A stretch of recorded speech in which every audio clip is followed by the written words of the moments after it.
Hello, listeners. This is my New York Times podcast. My name is Kenneth, and I'll be your host for today. So, in today's podcast episode, I'm here to talk about a very overlooked topic, that being racism in schools.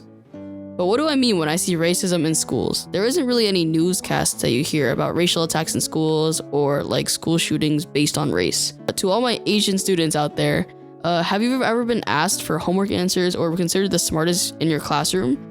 So being an Asian person myself, I have gotten a lot of these types of like phrases said to me. And at first I didn't think much of it. Another example, like African American students have ever been thought to be fast at running or frowned upon for like no reason at all. So while these aren't really seen as racist comments now because of how many times people have probably said it to you, these phrases can actually have a very lasting impact on like people and you. So racism, it's a very difficult topic.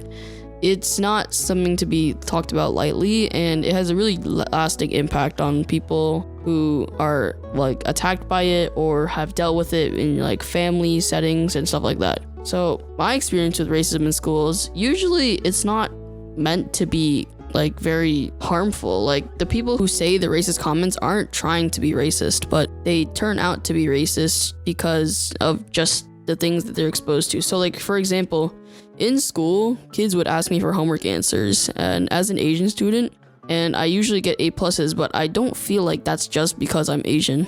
I just have a general understanding of the topics and I can like connect things very well. But still, people would ask me for homework answers, and when I don't know the answer to anything, they just look at me like I'm stupid or something. And they said, I should know that because I'm smart. So I don't really know how to deal with this. It doesn't usually have a big effect on me. I just kind of shrug it off, but sometimes it gets to me a little bit. So another experience I would have was back when I was in 7th grade. I didn't do really well on a science test. So beginning of the year, we had a strict science teacher. So everyone would really like call me the smartest in the class, and I kind of just let it get to my head a little bit.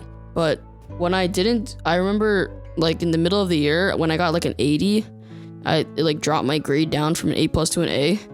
And since all of those times when people would call me the smartest, or like I would get 100, like 95s, it really brought me down, and I really didn't know how to get through it. So because of race, like all these like racial comments that aren't really like meant to be racist, it kind of dragged me down, and it was hard for me to get back to that A+. I barely managed to get to it, but I know I really shouldn't be complaining. It's still an A+, but because of the expectations and the standards that all the other people and students have put on me, I felt like I was a complete failure, and racism itself just affects people so much. Like when you fall short of those expectations, or when you act like that stereotype that people would give to you. Like for example, when Asian students do good, they're usually seen as, oh yeah, that's normal. And people would view Asian parents as like really strict, very different from like everyone else, like white parents and all that kind of stuff. It makes people think of themselves differently. They act differently to try and avoid that racist like stereotype. Stereotypes have a lot of different aspects that affect and are part of racism. Like stereotypes may make someone act differently, it may make someone act the same as that stereotype. So I feel like with those stereotypes like involved in a school environment, it makes the students act differently from what they actually are, and they will begin to change and morph to fit that or to get away from that stereotype. So it just kills all individuality in a person. So all in all, stereotypes, racism, whatever you want to call it, they're a big part of the school environment. Even though it doesn't seem to be like a drastic kind of thing that we have in schools, they're majorly effective, and they can drastically, hugely change anybody in the school environment.